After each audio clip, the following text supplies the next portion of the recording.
I would put the son of a gun in jail. I would change the law.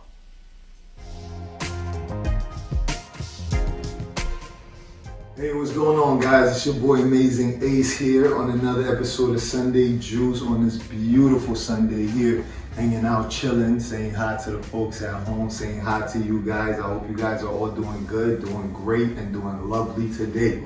So let's get into it, man. Today's topic, I want to talk about something that I just recently came across, because I actually had a topic in mind that I wanted to discuss. I was watching something on TV that brought this notion to me, something about addiction, something about, people that's going through drug abuse, basically, some of the reason why they go through. And as I was watching this, the guy was saying how they had these drug centers in certain areas where people could go there and do drugs freely, openly, and just in case they overdose or they have any problems, there's help there. Ready. Statistics show in most of these centers, there's literally 100% no deaths at all. Nobody dies here. So, and then at the end of the day, the people that's there, that's going through these addictions or through these problems or through this abuse, they're also getting the help that they need. They have doctors there, they have therapists there, they have mentors there, they have people that's there to guide you and be there for you. Versus how society paints it out to be right now, where you get shunned away when you have like a drug abuse problem or you have any kind of abuse problem to anything, or you're just a little bit not too average or not too normal, whatever like that. People tend to shun you and push you away and isolate you. And 9 out of 10 times, people get deeper into drugs and start abusing it more and start getting more into it up until that point because they feel alone. Because when you're going through stuff like this, you don't want to feel alone. You don't want to be alone. You want someone around you. You want to feel loved. You want to feel cared for. You want to feel like somebody cares about you or cares about your life. When everybody's shunning you away, it makes you feel like you're worthless.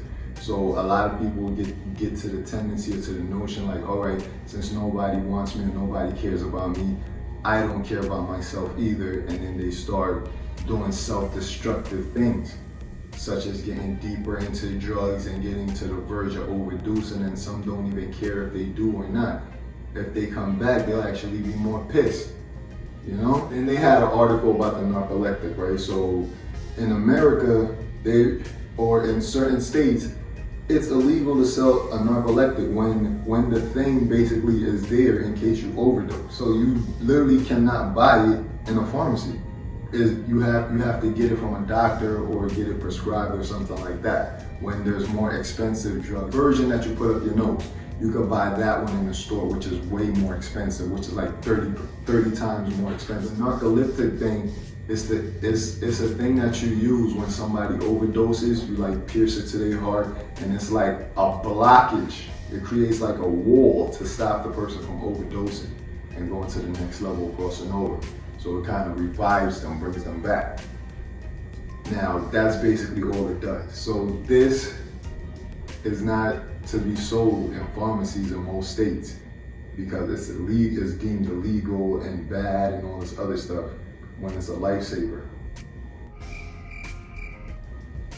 So it just makes me wonder, like, how does our country really function? How does things really work? Because everything that's created to help us or any ways that they could assist us, they don't assist. Look at the incarceration rate. America's incarceration rate is way beyond any other country. You feel me? Because at the end of the day, it became a business for them. They started making income off of it and eventually creating wealth off of it, and eventually creating generational wealth off of it. So why would they stop it? And then the whole incarceration system up here is also a joke, because it's not to reform you, it's not to help you, it's not to be a productive person in society, nothing. 9 out of 10 times you'll get incarcerated in America perfectly fine, and you'll come out with all kind of problems. PTSD, mental stress disorders, mental diseases, phobias, whole bunch of stuff, and you just went in there perfectly normal, perfectly fine. And then when you get out, they don't provide you with any kind of resources or real help to get past these things. These people get caught up in the system, and because they're suffering from these illnesses or these mental illnesses or whatever it is, and they don't even know this, they commit more crimes and they end up back in the system, and then eventually becomes a revolving door, and it just goes around and around.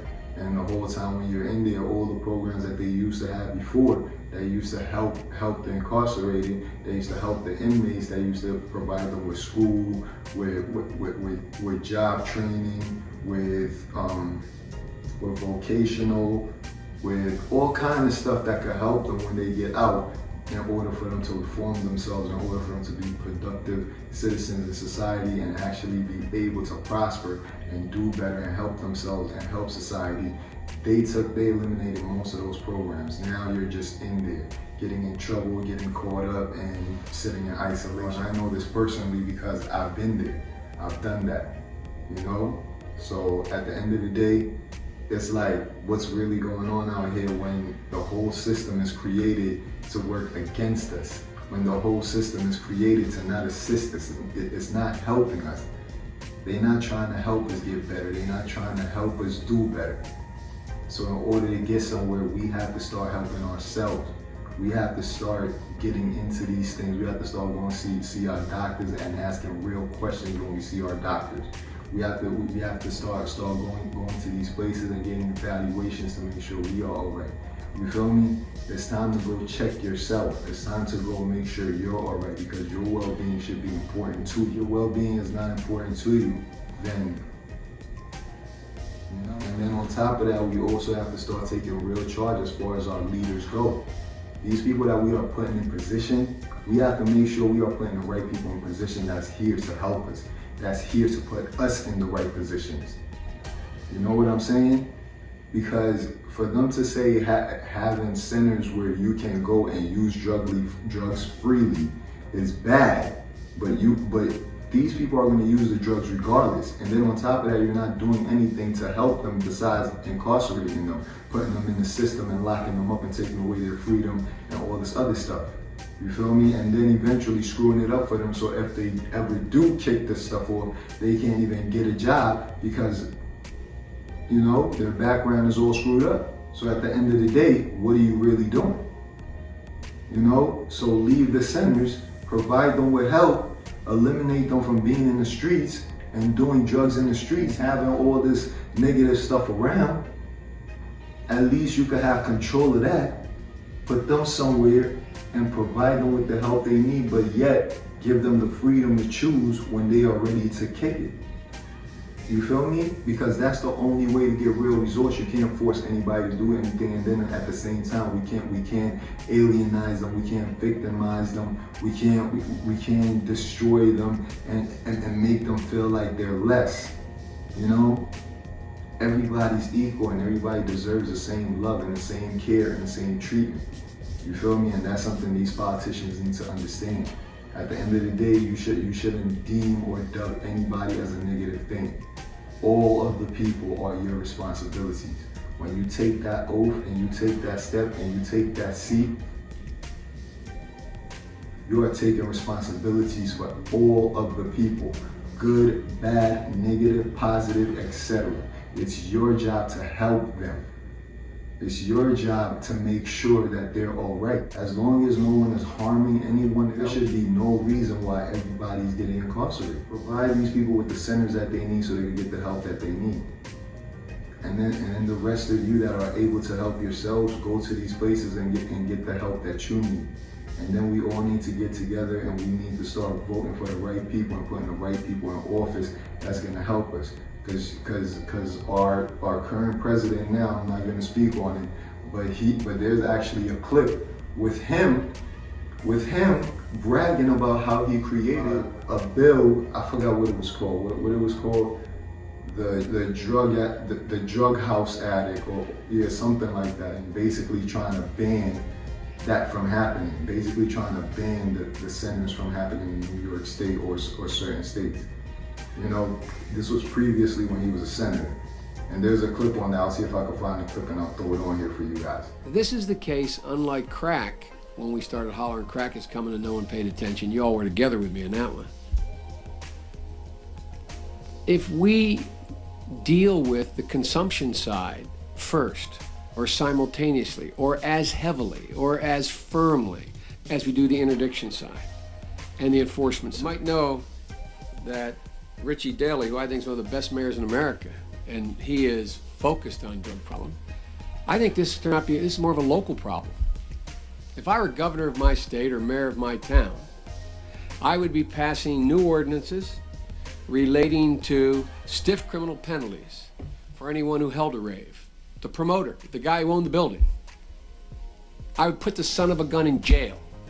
I would change the law. But yeah, so at the end of the day, do these people really care about us? Because if you could talking negatively about any of your constituents, any of your people, then what kind of leader are you? Because once you take charge of the people, you're taking charge of all of the people. Not just the good ones, not just the ones that benefit you, not just the ones that make you look good. You're taking charge and responsibility for all the people. So their faults are your faults. That's what a real leader does, and that's what a real leader understands. But this is the episode of Sunday Juice. You guys enjoy the day, enjoy the weather. I know I'm gonna go outside and enjoy myself.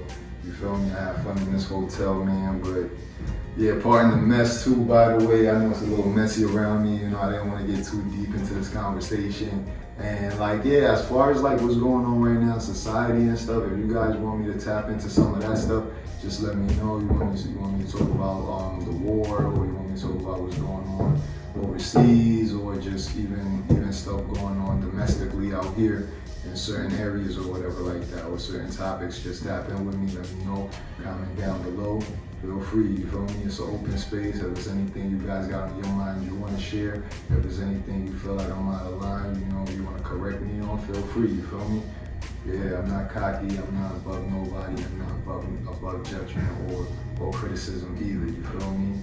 Well, not judgment, you feel me? Because at the end of the day, nobody should be judging anybody. It's only one person that should be judging, that's the man above. But at the end of the day, we all have our own personal judgments. I'm talking about as far as that goes.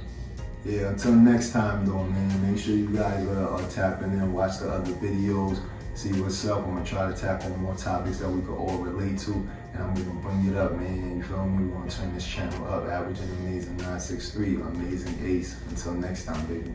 Peace.